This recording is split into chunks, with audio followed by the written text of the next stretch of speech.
Yeah, Big Baby JTV, man. Let's start off with a like.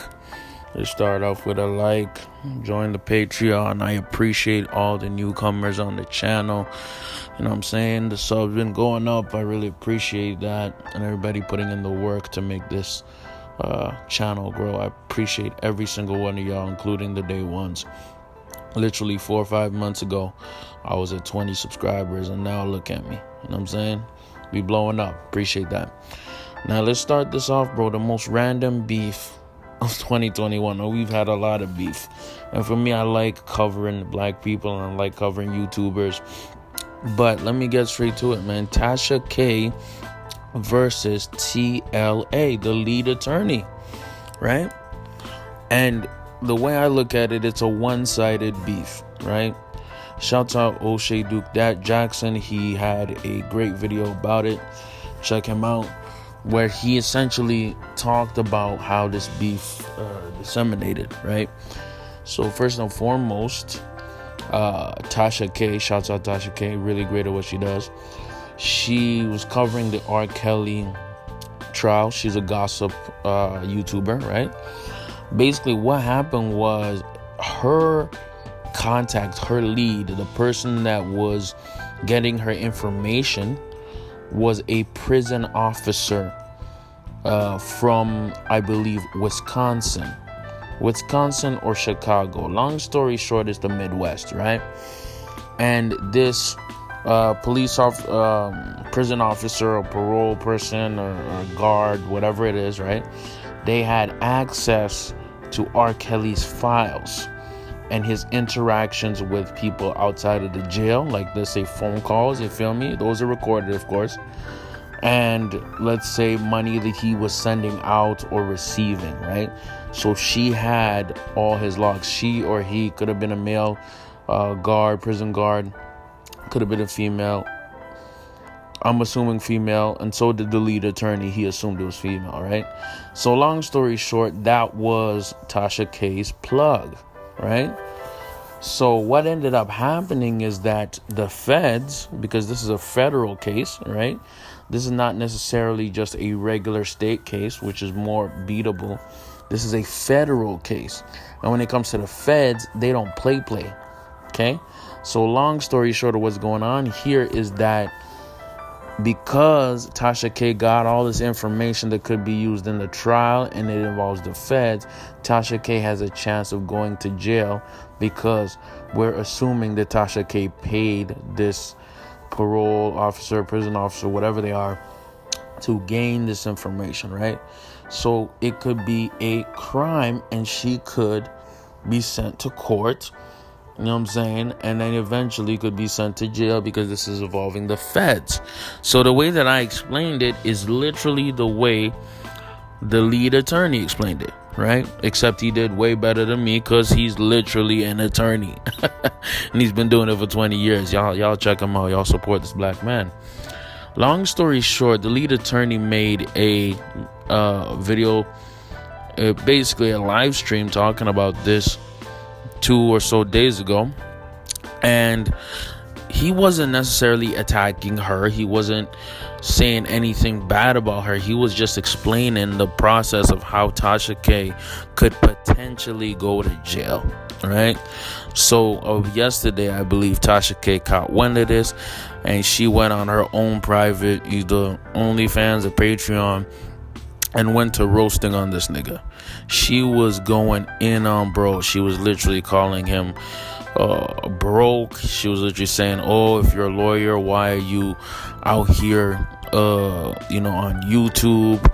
Oh, you date white women. You know that's how black women do, man. Black women, they will always blame you and say, oh, you dating white women, you're not a real black man, you're not a good, you know how that goes. Black males know how that goes. Anyways, long story short, she was going off on him. So for me, it's disappointing to see two people you respect beef. Me, I never liked Derek Jackson, so I was happy when Kevin Gates beefed him. Not Kevin Gates, Kevin Samuels, right? Me, I never was a big fan of Fresh and Fit. That's why I was cool when Abba and Preach beefed him. But for me, I really like Tasha K At what she does, she is really, really good. High production value. She grinds. And I really, really, really like TLA. He's really knowledgeable, and he grinds and works really hard as well. Two people I really, really respect. But I'm going to call a spade right now, right? Tasha K jumped out the porch way too early, you know what I'm saying?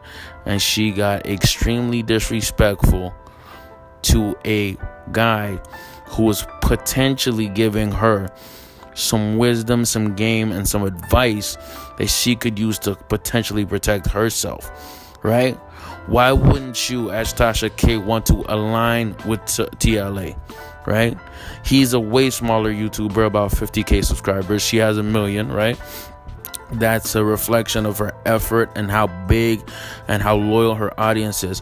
Why doesn't she go out of her way to align with him? This is something I respect about Kevin Samuels. Kevin Samuels is in comment sections for people who literally have 20K subscribers, even 1K subscribers. He does not shit on younger and smaller creators. He does not disrespect them. It looks really classless and really goofy for Tasha K to literally beat down on a smaller content creator, right? Now, could you make the arguments that the lead attorney, why is he on YouTube if he's a lawyer, he's been doing it for 20 years? Well, let me tell you something. There's a guy called Bruce something who's a full lawyer. He's been a lawyer for close to 30 years, and he reacts to rap videos. Homie has almost 400,000 subscribers, okay? What I'm trying to tell you is, in this world, in this economy, you should have multiple streams of income. And I think it's incredibly smart for TLA to say, hey, man, instead of just doing my law practice, let me add more money to my pockets. Good for him. Good for him. And I encourage y'all to do the same. You think I don't have a regular day job? Yes, I do. But I also do YouTube on the side, and eventually I would like to get monetized. With the support of y'all, I appreciate y'all. Round of applause to yourselves. Clap your hands and slap a like. But eventually I want to get monetized. That's smart. That's what you're supposed to do. You're not supposed to rely on one form of income. That is not what 2021 is, bruh. Everyone has a side hustle. That's how you make it in this world. Okay? So Tasha K is in the wrong here. They shouldn't be beefing. They should be collaborating. Because trust me, Tasha K does respect black men. It might not seem like it, but she does. She does say some sideways things. It might look like she don't, but she does. She grew up in a military family. She grew up all around boys. She has a ton of brothers, right? You could even say that sometimes her energy is masculine. Why? Because she's had a father in her life. Why? Because she's had a good relationship with males in her life, right? So why is she not collaborating with TLA and potentially maybe hiring him for his services and his knowledge? One of the best Tasha K videos was when she had Kevin Samuels on. One of her best, right? And it was, what made it so refreshing and so good is it felt almost like a bridge that we need in the black community, where we don't have as many quote-unquote gender wars, right? A woman and a man can sit together. A black woman and a black man could sit together and have unity, even with different perspectives of seeing things, right? So let me know what y'all think in the comments, man. Y'all team TLA or y'all team Tasha K, man? Like the video, man, and I'm out, bro.